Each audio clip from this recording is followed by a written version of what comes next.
Hello viewers, இன்னைக்கு நம்ம பார்க்க போறது ஒன் பீஸ் எபிசோட் 1058 பார்ட் 1.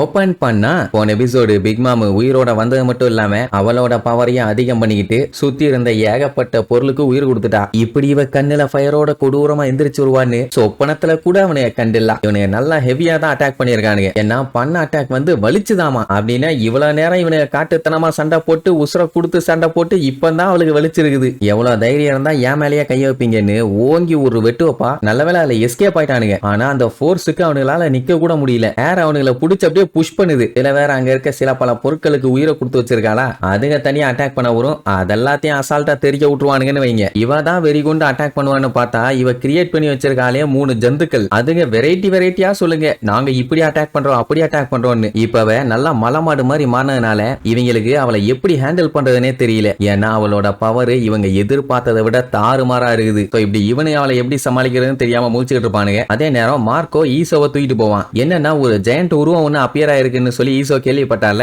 அதை பாக்குறதுக்காக தான் இவனை தூக்கிட்டு போக சொல்லியிருக்கான். இத்தனைக்கு ஈசோக்கு பயங்கரமா அடிபட்டு இருக்குது. ஆனாலுமே போயே தீர்வேன்னு ஒத்த காலில் நிக்கிறான். எல்லாத்தையும் ஒன்னா வச்சு பார்க்கும்போது ஏதோ சரியில்லை. அதனால எல்லாத்துக்கும் அலாட்டாருன்னு சொல்லி தான் கூட்டு போவான். ஒன்னு நோட் பண்ணீங்களா, குயினும் கிங்கும் சஞ்சி ஜோரோ கூட பயங்கரமா சண்டை போட்டுட்டு இருந்தாங்க. அதுவும் எங்க பெர்ஃபார்மன்ஸ் ஃப்ளோர்ல. இப்ப அவனுக்கு அந்த ஃப்ளோரை விட்டு ஆளாளுக்கு ஒவ்வொரு சைடு போயிட்டானுங்க. இப்ப பிக்மா வந்து சண்டை போட்டுட்டு இருக்கான். மொத்தத்துல பெர்ஃபார்மன்ஸ் ஃப்ளோர்ல ஏதாச்சும் ஒரு ஹெவி பெர்ஃபார்மன்ஸ் நடந்துகிட்டே தான் இருக்குது. அதே நேரம் அந்த காஞ்சிரோ உருவாக்கின அந்த ஜெயன் மான்ஸ்டர் எல்லா இடத்தையும் எரிச்சுக்கிட்டு அது பாட்டுக்கு போய்கிட்டே இருக்குது. ஒரு சில பேர் அதை எப்படியாச்சும் தடுக்கணும்னு பீரங்கி எல்லாம் வச்சு சுட்டு பார்ப்பானுங்க. ஆனா வேலைக்கே ஆகல. இனி வேற வழி இல்ல, இதுகிட்ட இருந்து எஸ்கேப் ஆனா மட்டும்தான் நம்ம தப்பிக்க முடியும். இல்லன்னா நம்ம எல்லாத்தையும் மொத்தமா எரிச்சிடணும்னு சொல்லி எல்லாம் அடிச்சு புடிச்சு ஓடிட்டு இருப்பானுங்க. அதே நேரம் இங்க ப்ரூக்கு ரோபினை தூக்கிட்டு மின்னல் வேகத்துல தப்பிச்சு ஓடிட்டு இருப்பான். நம்மள யாரும் பிடிக்கவே முடியாதுன்னு அவன் சொல்லி வாயமுள்ள டம்முன்னு அங்க ஒரு பிளாஸ்ட் ஆகும். அவ்வளவுதான், மேல இருந்து பேன்னு கீழே விடுவாங்க. ரோபின் ஒண்ணு கவலைப்படாத, நான் நல்லா தான் இருக்கேன்பா, எப்படி கீழே விழவில்லை. அதே நேரம் இங்க யமட்டோ ஓட, அவளை துரத்திக்கிட்டு நம்ம ட்ரேக் ஓட,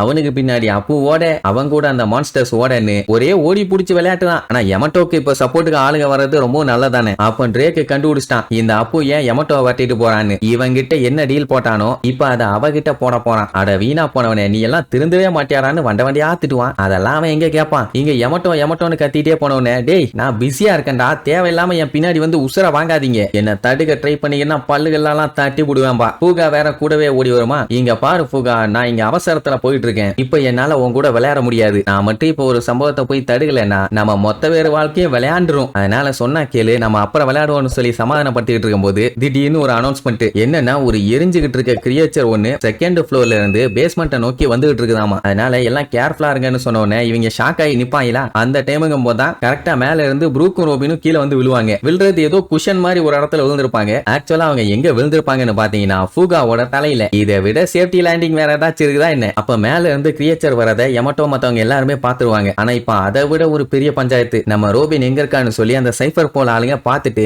மேல இருந்து ஜம்ப் பண்ணி வந்துகிட்டு இருக்கானுங்க. இப்ப அவளுக்கு வேற வழியே இல்ல, சண்டை போட்டே ஆகணும். அதனால அட்டாக் பண்ணலான்ட்டு ரெடி ஆகும் போது அந்த ஃப்ளேம் மான்ஸ்டர் வரதுக்கு முன்னாடியே இவனுக்கு கூச்சிருப்பானுங்களா. கரெக்டா 2 பேரும் ஒரே மாதிரி கீழே வரும்போது அது சைபர் போல ஆளுங்களை கம்ப்ளீட்டா கவர் பண்ணிருச்சு. இப்ப என்னன்னா அந்த ஃப்ளேம் மான்ஸ்டர் பயங்கர பெருசா இருக்குது. இப்ப அதோட இன்டென்ஷன் என்னன்னு சொல்லி யாருக்குமே தெரியல. அது பாட்டுக்கு எரிச்சுக்கிட்டு போய்கிட்டே இருக்குது. ஆனா கீழே போகுது. எனக்கு தெரிஞ்சு யமட்டோ கண்டுபிடிச்சிருப்பான் தான் நினைக்கிறேன். முடிஞ்ச அளவுக்கு அதுகிட்ட இருந்து தப்பிச்சுதான் போக ட்ரை பண்ணுவாங்க. அதே நேரம் அந்த ட்ரெஷர் ரெபோசிட்டரி இருக்குல்ல, அங்க இருக்க உரோச்சி எரியட்டும் எரியட்டும் எல்லாம் தக தக தக தகவென்று எரியட்டும். நல்லா எரி, பெட்ரோலை ஊத்தி எரி, பெட்ரோல் இல்லனாலும் பரவாயில்ல அப்போ எரி.